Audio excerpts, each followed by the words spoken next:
Today, I want to talk about mistakes that watch collectors make.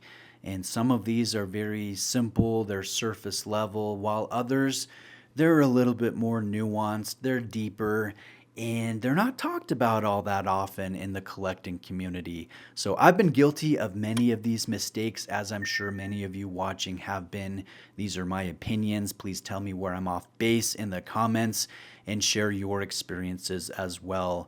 And I'd like to thank the sponsor of today's video, which is Exquisite Timepieces in Naples, Florida. Exquisite is a family-owned AD. They carry up to 60 different luxury brands, everything from Seiko to Parmigiani Fleurier, Tudor, Omega, Glashütte Original.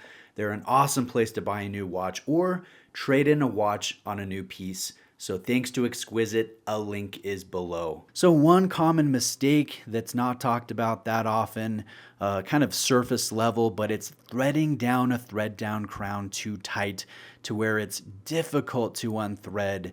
It's so tight, you're damaging the threads, you're damaging the gasket. You don't need to thread down a thread down crown so tightly.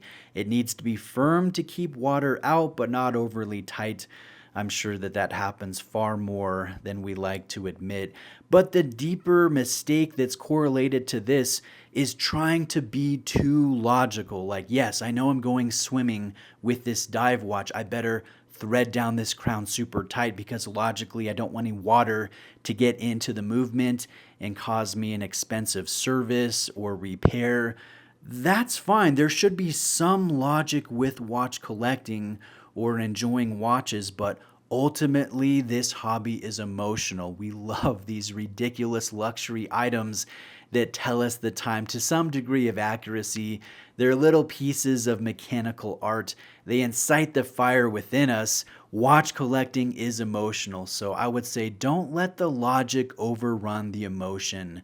Yes, there are some things you need to do, like live within your means. Don't overstretch yourself in a watch purchase, but buy what you enjoy. Follow the emotion to a degree, as silly as that may sound. Now, here's another mistake that happens, and that is financing a watch. It kind of ties in with the last point.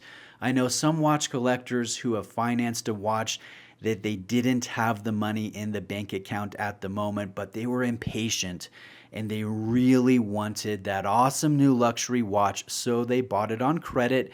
Maybe they got grocery points or zero interest or something like that. But then they lost a job or they had a big expense come up, and so they sold what they considered an asset. Watches are not assets. They take a pretty big depreciation hit. At least most brands do. So that person that financed the watch is now out of the watch. They still have a watch payment. It's never a good situation. So I would recommend not financing a watch. Always buy what you can comfortably afford. And the nice thing is there are awesome watches at every price level. So you don't only have to enjoy $10,000 watches or $2,000 watches. There's a place in the market where you can get some really good stuff. So live within your watch budget. I think that's not talked about that often. And it really ties into a larger problem of general impatience. Watch collectors, we are very impatient, whether it comes down to, buying a watch or trying to sell a watch or flip a watch within our collection. And the buyers, they can sense that impatience and they know that you're going to go down and down and down in price.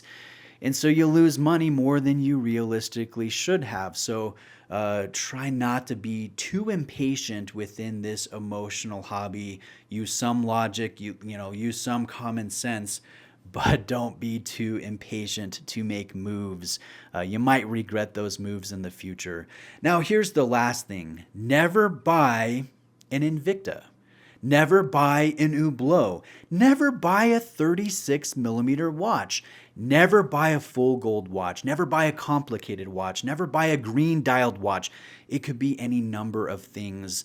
When you listen to other watch collectors and you value their opinion more than yours, you're making a mistake.